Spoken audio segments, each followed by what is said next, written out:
Please, the beast is outside. I shall devour you.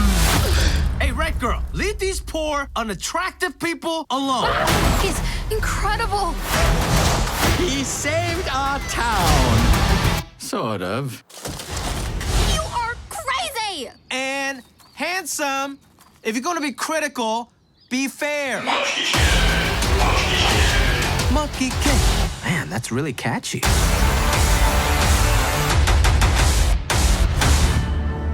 So welcome, everyone. We are so thrilled at the New York International Children's Film Festival to be talking about The Monkey King, the brand new Netflix feature that's debuting August 18th. And here to join us today are two very special guests, both Academy Award nominees, director Tony Stacchi and producer Peilin Chou. Welcome. Thank you. Thanks so much for having us. Thank you.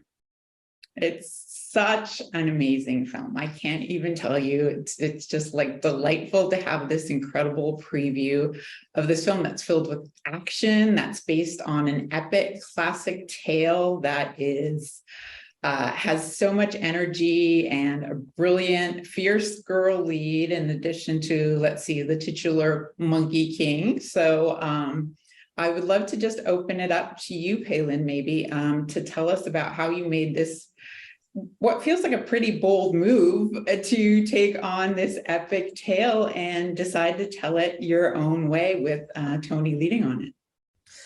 Sure. The goal of the project was to find a way to share the Monkey King story with the globe. There had not yet been a definitive feature animated version of the story for the globe, really figuring out a way that an audience that had never heard of the Monkey King before, as well as an audience that had grown up with it and always known and loved the Monkey King, could all come together and enjoy one film, the same film. And at the same time, we also created an original character in the form of Lynn. Oh, Monkey King!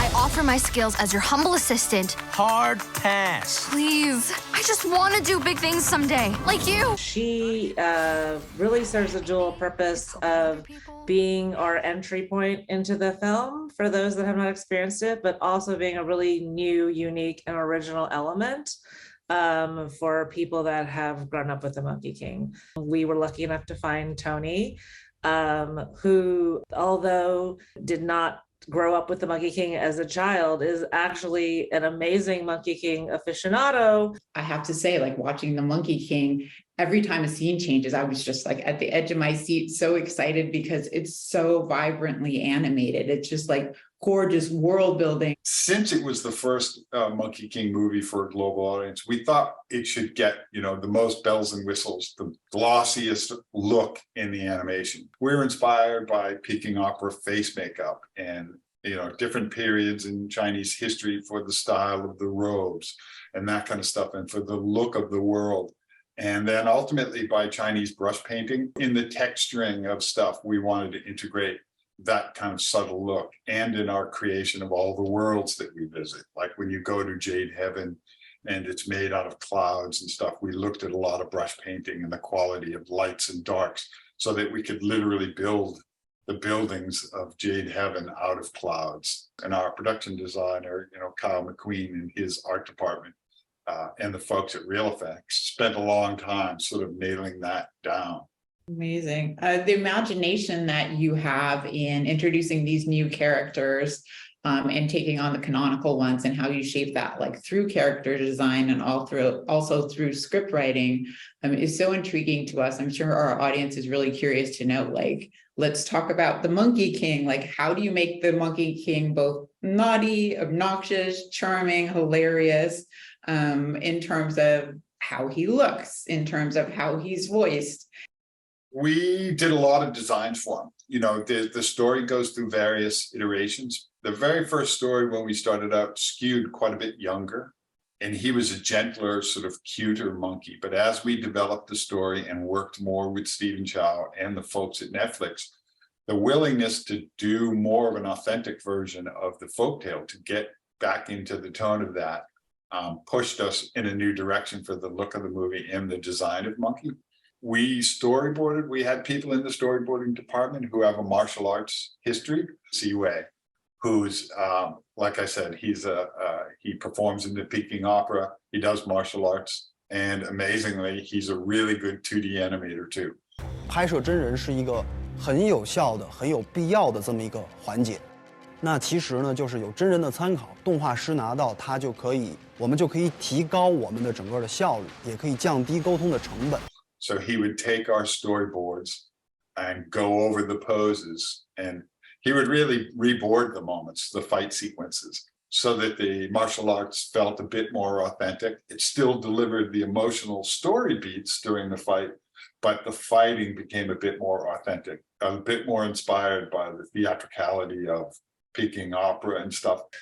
Should we talk a little bit about Jimmy O Yang though? And his voicing. Yeah, because I think that Jimmy brought so much to this character. It's a really hard role to voice, I think, in the sense that it has to be somebody who is playing a character that's really arrogant, narcissistic, obnoxious, but you have to really root for him still and love him. And, you know, I think Jimmy just did such an amazing job striking that balance where he is all those things and hilarious. I don't belong here. I belong with the immortal one. Never accept you. I'll become legendary and they'll have to accept me. You'd have to defeat 100 demons to even get their attention. 100 demons coming up. Kind of been said by different professors that every generation falls in love with Monkey and every generation has their own version of Monkey. Because I think every generation, you know, needs to have that character who never takes no for an answer, who questions all authority figures, questions every form of authority at every time. And you can look through the history of any country and definitely through the history of China, where a character like that would be really important. And even the original folktale, you know, is about Monkey fighting against the gods and fighting against the bureaucracy, you know, where the small person, the underdog, can get lost in the bureaucracy. So I think Monkey always had that. And on top of that, you know, it's a spiritual journey. So, you know, he begins the story as this, you know, this rebellious, mischievous, obnoxious, arrogant character. So it's really a tribute to the folks at Netflix and to Peilin, honestly, is that we stuck with that part of the folktale. We didn't change Monkey, so he becomes completely a better person and you know, enlightened being by the end of his origin story. He still has a long way to go. I want to bring it back to you, Peilin. You have such a great history of really bringing important Chinese and Asian American stories to the screen. And let's talk about this voice cast, this incredible voice cast that you assembled to tell this tale and all these wonderful, there's so many other characters I want to get into, Dragon King, but tell us about how you went about the casting. Yes, well, I think there was never a question in either of our minds that it would be an all-Asian cast, given that we were assembling a cast for the Monkey King. And so we're really thrilled to not only have an all-Asian cast, but one that is really so amazing. One of the first voices we cast was actually Dragon King, Bowen Yang. That monkey! He's the mightiest, fiercest rebel. With the best style. What a guy! Oh no!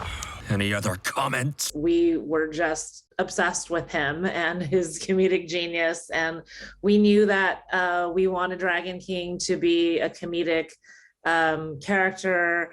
And we knew that Dragon King had a big song and dance number in the film.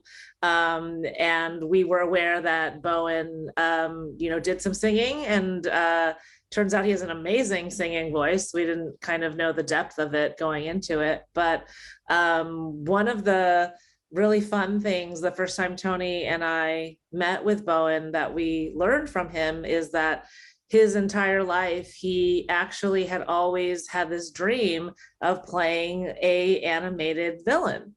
And he said from the time that he was 5, he would reenact famous villain scenes in his bedroom like villain death scenes, like Ursula from The Little Mermaid or Scar from The Lion King, and die on his bed. And so he was really so excited because Monkey King was something he grew up with and, you know, really was meaningful to him as a Chinese American.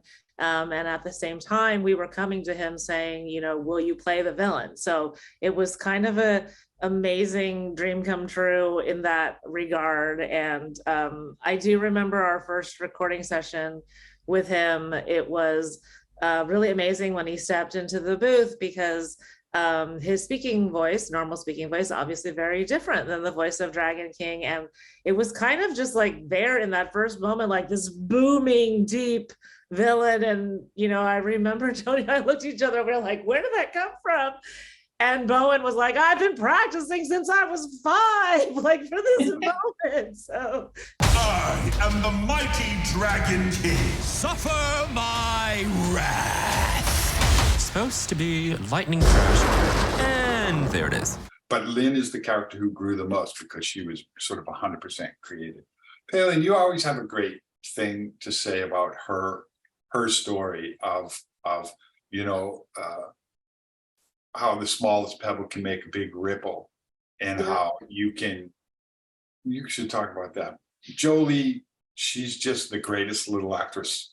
Well, she's not little anymore. She's going to NYU now. Yeah. But yeah. when she started out, she seemed quite young, and it was the middle. She was 14 when she started recording with us. So. And we used to record her during COVID. She'd go into her closet surrounded by her stuffed dolls and stuffed animals to muffle the sound.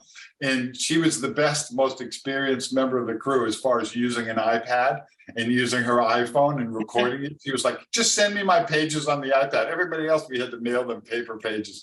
But she could scroll and read her character and adjust the gain on it. She'd be talking to the engineers and stuff. It's a whole different generation.